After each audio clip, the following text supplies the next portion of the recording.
Hi friends, என்னோட ராஜா சமையலுக்கு உங்களை அன்போடு வரவேற்கிறேன்.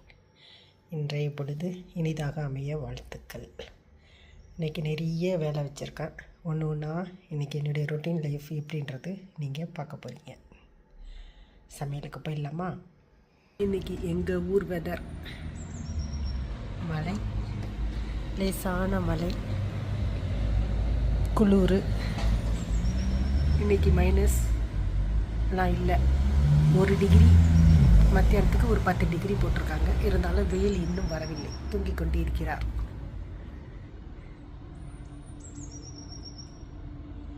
இன்றைக்கி முதல்ல ஸ்டார்ட் பண்ண போட்டுருது கோழி ஈரலும் அந்த கல்லீரலும் ரெண்டும் சேர்ந்து பொரிக்க போகிறேன். வெங்காயம் தக்காளி போட்டு ஜூஸ் மாதிரி செய்ய போகிறேன். 2 வெங்காயம் எடுத்திருக்கேன், அது கூட 2 தக்காளி. இது கறி வேகாது, அதனால் நான் நேரடியாக குக்கரில் தான் வைக்க போகிறேன். குக்கர் வச்சுட்டேன், எண்ணெய் ஊற்றிட்டேன். நேரடியாக வெங்காயத்தை போட்டு விடலாம்.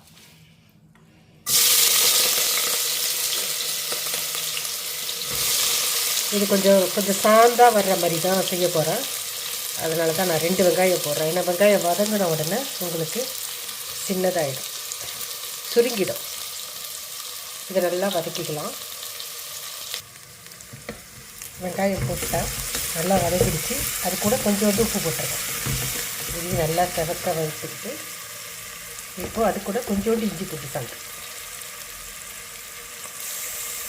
இதையும் போட்டு நல்லா மிக்ஸ் பண்ணிக்கோங்க. இப்போ தக்காளி போட்டுக்கலாம்.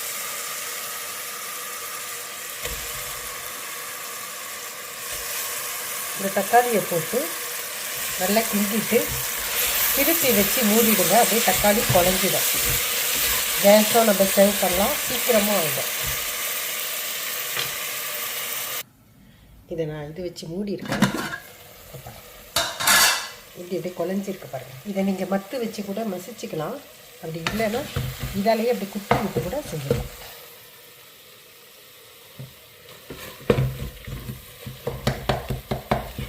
இப்போது தேவையான மசாலா சேர்த்துக்கலாம். அந்த புகையில் அப்படி இதாகும் ஸ்க்ரீன்.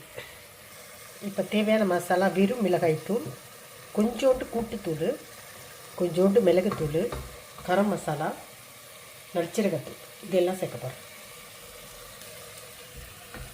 இப்போ இதை நல்லா இந்த மசாலா வாசனை போகிற அளவுக்கு நல்லா வதக்கணும்.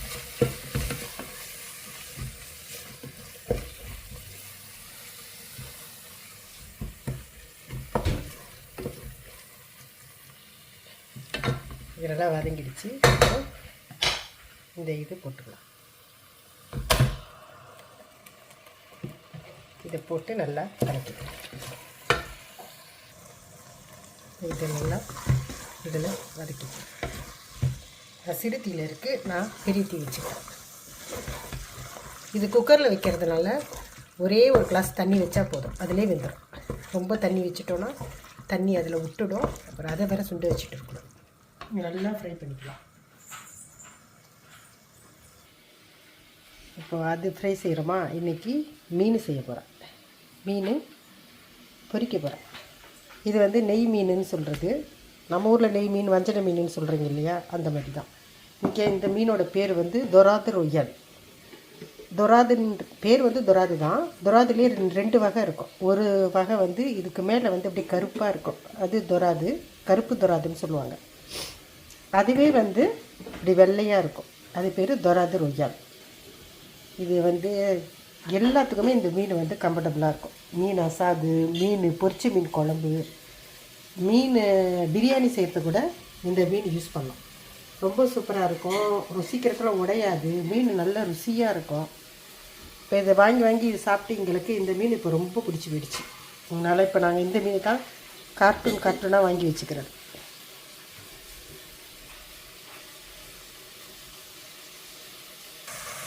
இதை நல்லா சேர்க்க வச்சுட்டேன். வச்சா இப்போது தண்ணி ஊற்றலாம். இந்த மாதிரி 1/2 கிளாஸ் இந்த கப்பில். இதுவே உங்களுக்கு குக்கர் ஒரு விசில் வந்ததுக்கப்புறம் காட்டுற பாருங்க, தண்ணி வந்துடும் நிறைய. இதை நல்லா ஒரு 3 விசில் வச்சு எடுத்துக்கலாம். குக்கர் விசில் வரப்போகுது. வந்த உடனே ஒரு 3 விசில் வச்சுட்டு எடுத்துடலாம். அதுக்குள்ளே சாதம் செஞ்சுட்டு வந்துடலாம். ரைஸ் ரெடி பண்ணிட்டேன். சுடு தண்ணியில் வச்சுருக்கேன். கொஞ்சோண்டு உப்பு போட்டு இதை மூடி குக்கரில் வச்சிடலாம். இது வந்து அரிசி கழுவுன தண்ணி. வேணாம். இது அரிசி கழுவுன தண்ணி.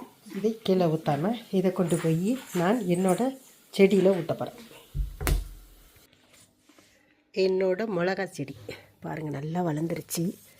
ஆனால் வெயிட்டாக இருக்குது ரொம்ப. அதனால் இதை வந்து ஒட்டு போடணும். அப்புறமா இதை ஒரு இது வச்சு கட்டணும். இதில் மிளகா வந்து இந்த மிளகாவை எடுத்து நான் சமைக்கணும், இல்லைன்னா சாப்பிட்ணும். இது 2ல் 1 நடந்தே தீரணும். கண்டிப்பாக நடக்கும்.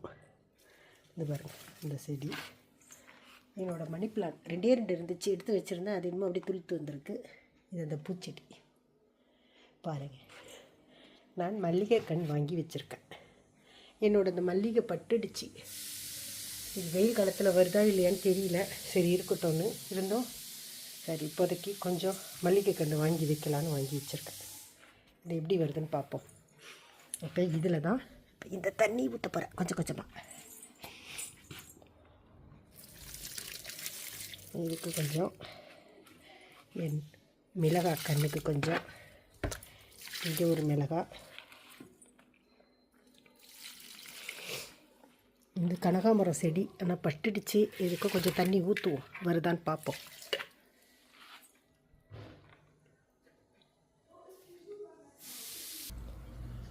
மீன் வெட்டிட்டேன் பாருங்கள்.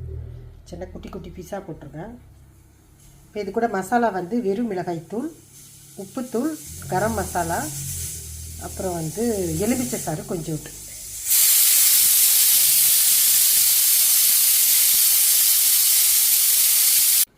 மீன் நல்லா பெசரிட்டேன். இப்போ இது ஒரு மணி நேரம் ஊற வச்சுருவேன். இந்த மீன் கூட எலுமிச்சை சாதம் செய்ய போகிறேன். எலுமிச்சை சாதத்துக்கு தான் அந்த மீன், அந்த கறி வறுவல் எல்லாமே. அது கூட நான் வறுத்து அரைச்ச புளிக்குழம்பு கத்திரிக்காய் போட்டு செய்ய போகிறேன். அது குழம்பு ஏற்கனவே ரெடி பண்ணிட்டேன் நான். அதோடைய குழம்பு மட்டும் நான் உங்களுக்கு காட்டுறேன். புளிக்குழம்பு இது தூள் எல்லாமே போட்டு வறுத்து அரைச்சி செஞ்சது. இது நான் செய்வேன், எங்கள் வீட்டுக்காரர் செஞ்சாங்க. சூப்பராக செய்வாங்க. வகை வகையாக சமைக்கிறேன். எனக்கே இதை ஊற்றி சாப்பிடும்போது எச்சு வரும். அந்தளவுக்கு பர்ஃபெக்டாக இருக்கும். சின்ன வெங்காயம் போட்டு தூள் போட மாட்டாங்க. அவங்களே எல்லாமே மல்லி, மிளகாய், சீரகம் எல்லாம் போட்டு வறுத்து அரைச்சி செய்வாங்க. இந்த குழம்பு ஊற்றி இதுக்கு சைடு டிஷ் எது வச்சு சாப்பிட்டாலும் எடுக்கும். அந்த மாதிரி ஒரு கொள்ளை வெறி பசியோடு வர்றவங்க அப்படியே ஒரு தட்டு சோறு போட்டு காலி பண்ணிடலாம். இது கூட நெய் ஊற்றி கொஞ்சோண்டு நெய் சேர்த்துக்கணும். நெய் சேர்த்து சாப்பிட்டோம்னா இன்னும் அருமையாக இருக்கும். இதை தான் குழம்பு ஏற்கனவே ரெடியாக பண்ணிட்டாங்க. நான் தொட்டுக்க தான் ரெடி பண்ணிகிட்ருக்கேன். அடுத்து குஷத்து பொரியல் செய்ய போகிறோம். வானல் வச்சாச்சு, எண்ணெய் ஊற்றிட்டேன். இப்போது வெங்காயம், கொஞ்சோண்டு வெங்காயம் போட்டுக்கலாம். இது 2 குஷத்து தான், அதனால் நான் 1.5 வெங்காயம் போட்டிருக்கேன்.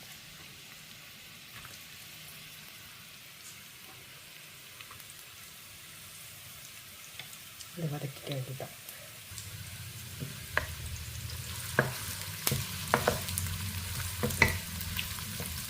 அதனால் வதக்கிட்டு அது கூடயே கொஞ்சோண்டு கருவேப்பிலை போடுறேன்.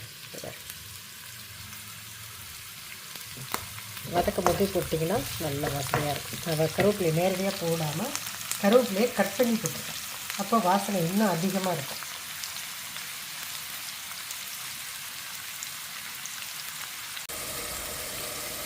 செஞ்சுட்டு இதை நல்லா ஃப்ரை பண்ணிடுறேன். ஒரு சொட்டு தண்ணி இருக்கக்கூடாது. இப்போ நிறுத்த போகிறேன். இப்போது கருவேப்பிலையை குருவை வெட்டி போடுங்க. அந்த ஈரல் இதில் கொஞ்சோண்டு ஸ்மெல் அடிக்கும் இல்லையா, இதை நீங்கள் போட்டிங்கன்னா அந்த கருவேப்பிலை வாசனை தான் உங்களுக்கு வரும். அந்த ஸ்மெல்லு சுத்தமாக தெரியும். நீங்கள் ட்ரை பண்ணி பாருங்கள், அப்புறமா நீங்களே சொல்லுவீங்க. இங்கே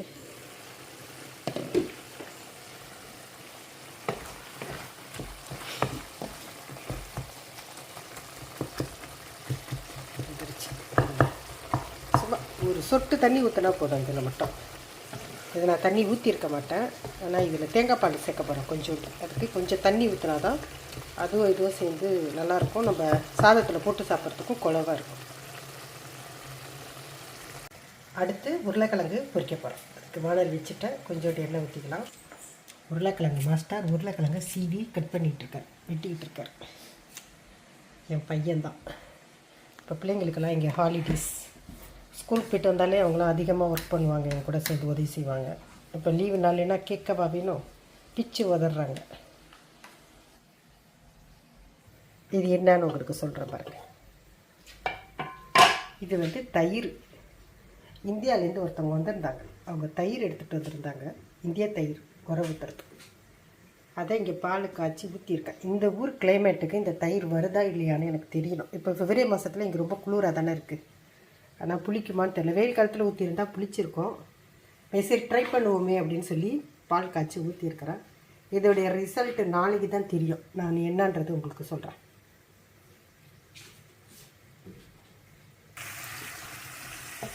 இதே நல்லா செஞ்சு வச்சு நிறுத்த போகிறோம்.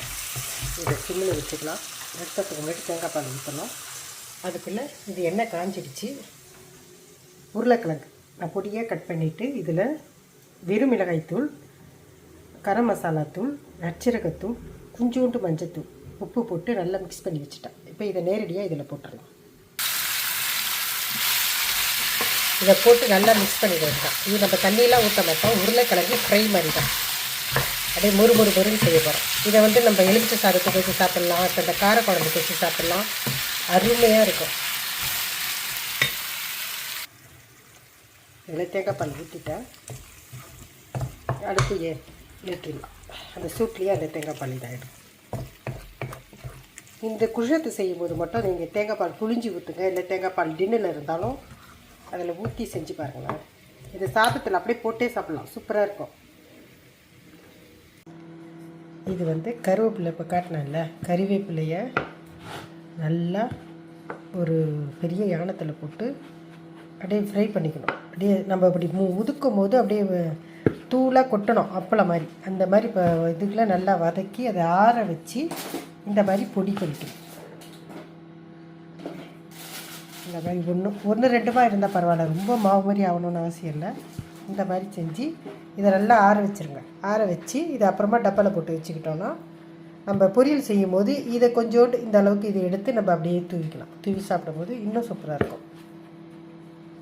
நான் ட்ரை பண்ணேன், ஓகே சக்ஸஸ். அடுத்தது எலுமிச்சைப்பழ சோறு செய்ய போகிறோம். இது சோஸ் ரெடி பண்ணி வச்சுட்டேன். இதை நான் உங்களுக்கு அப்புறமா இதோடைய செய்முறை விளக்கம் காட்டுறேன். இப்போ இதை சாதத்தில் சூடாக போட்டு அப்படியே பெசற வேண்டியிருப்போம்.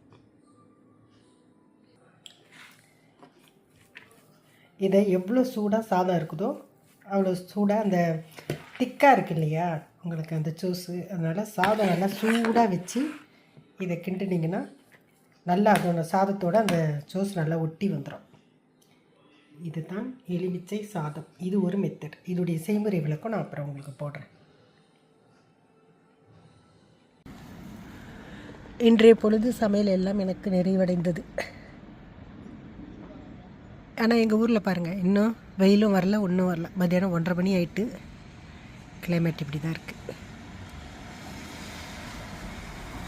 ஓகே, அடுத்த ஒரு நல்ல வீடியோவில் உங்களை சந்திக்கிறேன். உங்கள் அனைவருக்கும் இந்த பொழுது இனிய பொழுதாக அமைய என்னுடைய வாழ்த்துக்கள். Bye friends.